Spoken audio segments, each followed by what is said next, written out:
Carros que só os ricos podiam comprar nos anos 90, mas que hoje são carros de pedreiros. Começando pelo Chevrolet Cadet, veículo que oferecia bastante conforto e luxo, custando aproximadamente 120 salários mínimos. Ele tinha até uma versão conversível mais luxuosa, mas mesmo os mais ricos tinham dificuldade em comprá-la. Outro carro que exigia muita grana para ser comprado era o Monza, que custava aproximadamente 140 salários mínimos.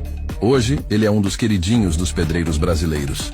O Fiat Tempra fazia sucesso entre os magnatas dos anos 90, custando cerca de 100 salários mínimos. O Ford Escort também fazia bastante sucesso, requerendo um investimento de 90 salários mínimos para entrar na garagem de um comprador. Ele também tinha sua versão conversível e mais luxuosa, que era o queridinho dos artistas e jogadores de futebol. Por fim, o Fiat Tipo foi um dos mais desejados pelas madames, custando algo em torno de 80 salários mínimos.